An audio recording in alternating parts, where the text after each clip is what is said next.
Olá, sejam bem-vindos ao canal Medicina Baseada em Evidências. O meu nome é Gustavo Lenci Marques, eu sou médico, especialista em cardiologia e clínica médica e também professor universitário. Sempre no último quadro do mês, nós vamos falar a respeito dos artigos que foram publicados nesses últimos 30 dias e que tiveram grandes impactos mudando conduta médica ou trazendo dados curiosos. Se você não quer perder nenhuma dessas atualizações, já se inscreve aqui no canal que tem vídeo novo toda terça e quinta-feira, sempre às 18 horas. E eu sei que nós estamos vivendo um momento de uma pandemia e praticamente só se fala da Covid-19. No entanto, nesse vídeo não vamos falar nada relacionado ao novo coronavírus, até porque vocês já sabem que o dia de coronavírus são as terças-feiras. E iniciando, vamos falar a respeito da minha área, que é a cardiologia. Um trabalho publicado no começo desse mês no JACC, ele trouxe um dado muito interessante pra gente. A troponina de alta sensibilidade, quando associada ao score de cálcio, ela tem uma boa capacidade de predizer eventos cardiovasculares em 15 anos. Essa ideia parte do princípio de que enquanto o score de cálcio faz uma análise anatômica, a troponina estaria verificando a possibilidade de acontecer um dano miocárdio. Nesse estudo foram utilizados pacientes de um coorte, que é um grupo de pacientes já muito conhecido, que é o MESA. É um coorte multiétnico de pacientes que são acompanhados a respeito de doença cardiovascular. O resultado do estudo demonstrou que um score de cálcio 0, junto com uma troponina baixa, indicam que o paciente tem um risco de eventos cardiovasculares de 2,8 a cada 1.000 pacientes em 15 anos, indicando que esse paciente de fato tem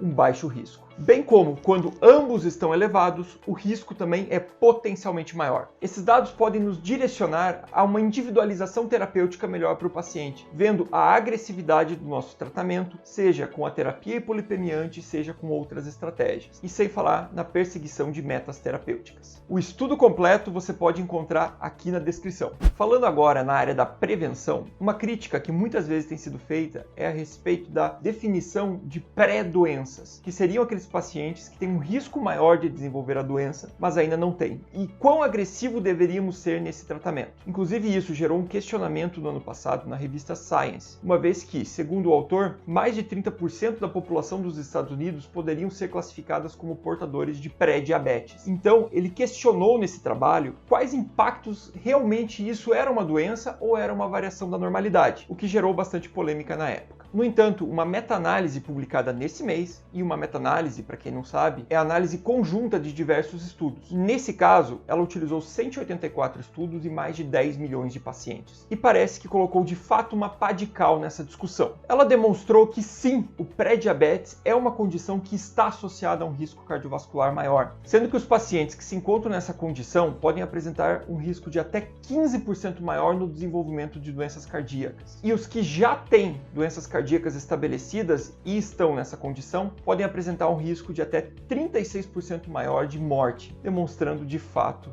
que ela é um grande marcador de risco. Nós sabemos que o tabagismo é um grave problema de saúde pública, estando sendo relacionados a diversos problemas de saúde, como infarto agudo do miocárdio, doenças pulmonares, câncer de pulmão, câncer de bexiga, entre uma série de outras. E também nós sabemos que o tabagismo é um dos fatores de risco mais prevalentes entre os jovens que infartam, estando à frente até de diabetes e da própria hipertensão arterial. Pensando nisso, um estudo de Boston com mais de 2.000 pacientes avaliou qual seria o impacto de pacientes jovens que infartaram pararem de fumar ainda no primeiro ano após esse evento. E o resultado foi incrível, demonstrando que quem parou de fumar no primeiro ano após o infarto teve uma chance de morrer 50% menor em relação àqueles que continuaram fumando nos próximos 10 anos. Indicando pra gente que nós devemos abordar o tabagismo ainda com o paciente hospitalizado. Ainda no mês anterior foi publicado um trabalho que eu tive o prazer de orientar a respeito das orientações do tabagismo no paciente hospitalizado, demonstrando que muitas vezes a abordagem desse paciente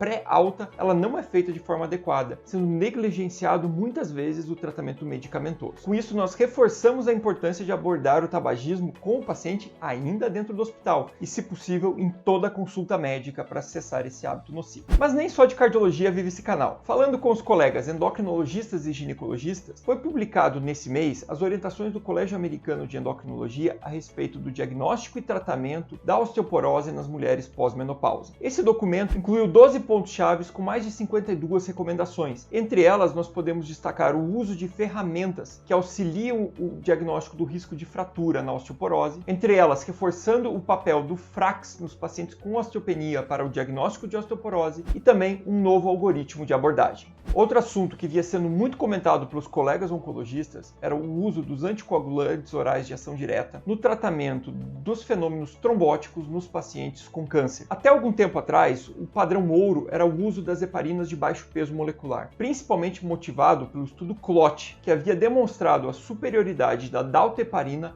em relação à varfarina nesses pacientes. No entanto, nos últimos 2 anos já vinham surgindo estudos, primeiro o Hokusai com edoxabana, depois o SELECT-D com a rivaroxabana e mais recentemente o Caravaggio com a pixabana, sugerindo que talvez fosse seguro sim utilizar essas medicações nesse perfil de paciente. Esse mês foi publicada novamente uma meta-análise com todos esses estudos, analisando o perfil de segurança, demonstrando que há uma não inferioridade dessas drogas em relação à heparina de baixo peso molecular, com até uma certa tendência de superioridade, mas principalmente que não há aumento de sangramentos graves, que seriam aqueles sangramentos maiores, ameaçadores à vida. No entanto, houve sim, na classe dos anticoagulantes orais de ação direta, uma incidência maior de pequenos sangramentos, principalmente de trato gastrointestinal e nos pacientes com tumores de trato gastrointestinal, colocando isso como um alerta para o médico que deseja prescrever essa medicação. E falando ainda a respeito dos anticoagulantes, foi publicado nesse mês uma recomendação do Colégio Americano de Cardiologia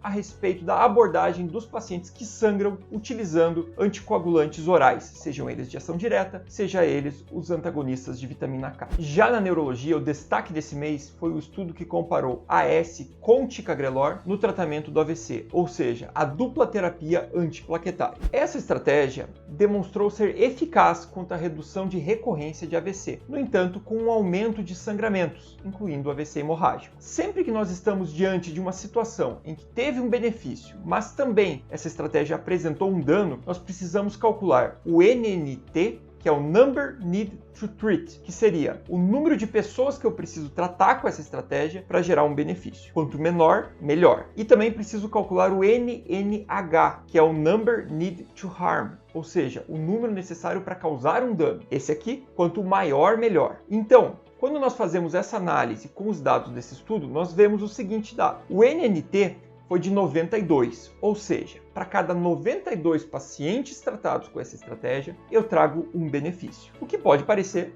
pequeno, se comparado com outras estratégias, realmente é. No entanto, quando nós observamos o NNH, esse valor foi de 263, demonstrando que para cada 263 pacientes que eu trato com essa estratégia, eu gero um dano. Essa é a importância de eu estudar estatística na análise dos trabalhos, para eu entender como eu vou aplicar isso na minha prática e fazer uma análise crítica. Ou seja, eu trago mais benefícios do que danos utilizando essa estratégia. Lógico que ainda tem um outro custo de análise, que seria o custo de custo-efetividade, mas isso entra numa segunda etapa e isso é discussão para outro vídeo. Esses dados consolidam a importância da dupla antiagregação no tratamento do AVC daqueles pacientes que não são submetidos à terapia fibrinolítica, se juntando a estudos clássicos como o POINT e o CHANCE, que já traziam resultados semelhantes na dupla antiagregação, porém utilizando AS e clopidogrel. E para finalizar, nessa última semana recebemos a notícia de que a dapaglifosina foi liberada no Brasil para uso em pacientes com insuficiência cardíaca, sejam eles diabéticos ou não. E a razão dessa liberação foram os ótimos resultados do estudo DAPA-HF, que demonstrou uma redução de mortalidade nesse perfil de pacientes. Assim, ela se junta às demais drogas que já temos consolidadas no tratamento dessa condição clínica. Espero que tenha gostado desse vídeo. Se gostou, não se esqueça de comentar aqui embaixo, deixar o seu like, se inscrever no canal se ainda não for inscrito e compartilhar com seus amigos. Me segue nas redes sociais para receber sempre informações mais atualizadas a respeito da medicina. Muito obrigado e até o próximo vídeo.